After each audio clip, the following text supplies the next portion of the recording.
Good evening. I hope everybody is doing very well. Hope everybody's had a fantastic day. Today, we're just going to be reading something from the Reddit horror um, page. It's called There Are Flowers in My Attic. Every night at exactly 1 a.m., the scratching began.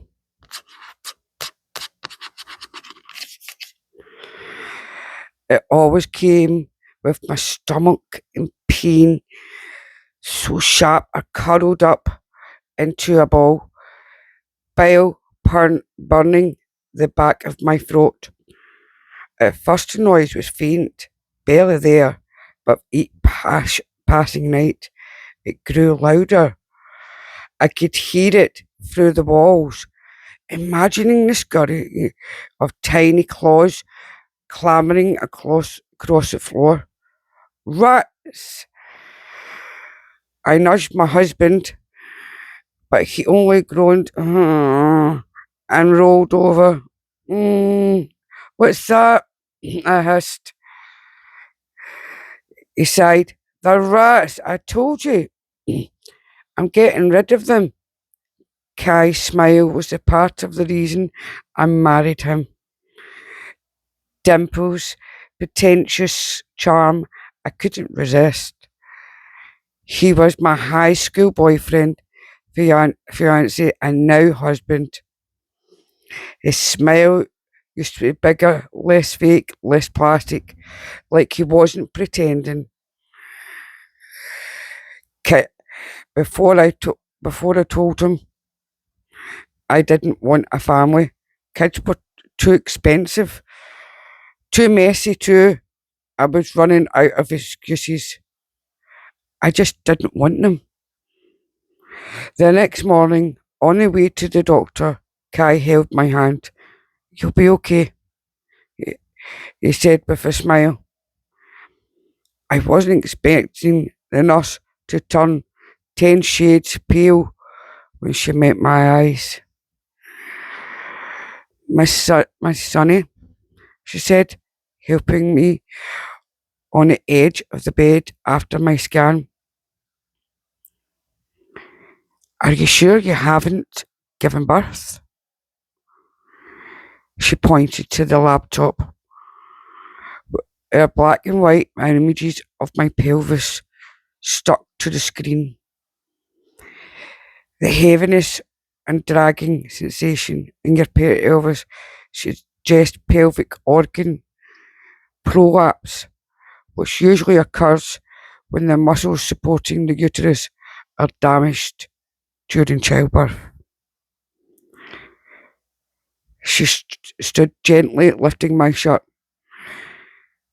I'm so sorry, Mrs. Sonny, but there are very clear signs of emergency C-section. In your case, it was done poorly. Someone splintered inside me. I've never been pregnant. Lies. I was pregnant at 16. I chose to abort. I didn't want a child. Mrs. Sonny, the nurse's voice sliced through my throat. She leaned close, her shuddering breath in my ear. I suggest looking up the father's first law, she whispered. It passed quietly. About 15 years ago, it gives the father the right to make a choice. The mother is sedated, kept docile while she's prepared to give birth to the father's child. The father can either take over as the main carer or declare the child defective. After an exterminator will come for them. I walked out of the clinic, my legs wobbling, my heart in my throat. Exterminator? When we got home, I went straight to the attic. I strode upstairs Honey, what are you doing? Kai demand, demanded, following me. They're just rats, I told you. The exterminator is coming tomorrow. Ignoring him, I shoved the door open. The clawing, two boys and a girl chained to the wall. Filthy, hollow cheeked, dazed eyes, mouth taped shut. Rats? One of the boys stood, his eyes widening. Mum, he muffled. My rats. Not bad, finger. That was a good kind of story. So it was. What did you think of that one? We'll do another one. It's called Anything You Can Do. You wake up tied to your chair. Your vision is blurry, and you feel your eyes water as you try to focus. You're in your basement. Were you in an accident? You wonder how you got there, but only flashes of the last few days come into picture. Your life has always been great.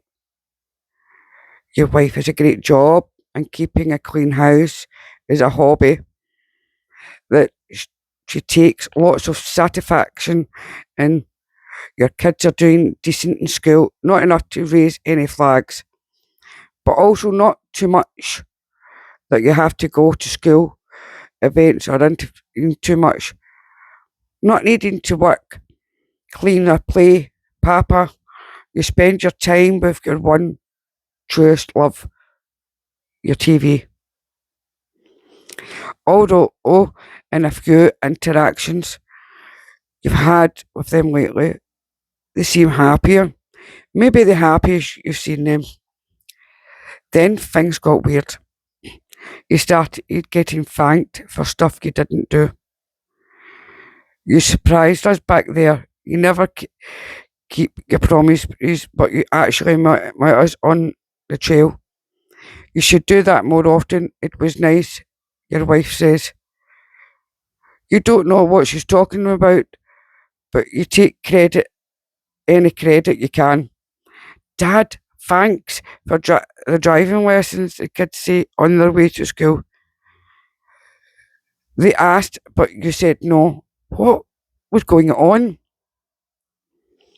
Then one morning, after an all-night TV marathon, you go get a beer, and you see a man kiss your wife goodbye as she leaves for work. He turns around, and you see his face. It's your face. Who is he? What is he?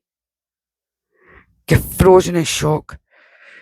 You've heard of doppelgangers or mimics or whatever. People eating monsters is what they are. He sees you. Things go black. In the basement, things come more into focus.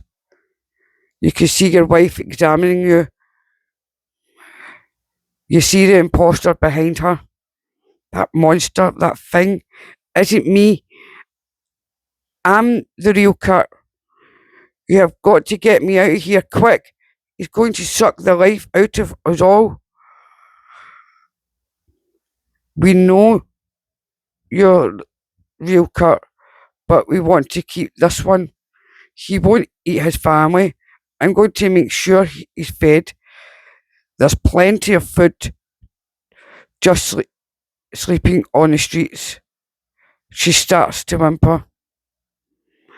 You ain't been with her long enough to know that it's about to get ugly. Besides, you've been doing that to this family for years. Now she's outright crying. When I get home from work and try to cook a decently healthy dinner, he doesn't complain about it. He helps out. He doesn't break his promises. He listens to us. What are you saying? He's a better father, and to be honest, a better you. He makes us feel whole. He's doing something you've never considered. He's trying. He puts his hands on her shoulder as she cries. She nods and leaves up the stairs. His mouth widens as he starts at your feet. It's the last thing you see. Two great wee things for Reddit. What do you think, guys? Would you like me to read any more? And if so, leave it in the comments below. Sending love and light, and good night. As I said, this was all just a wee part of something different. Good night, guys. Love and light.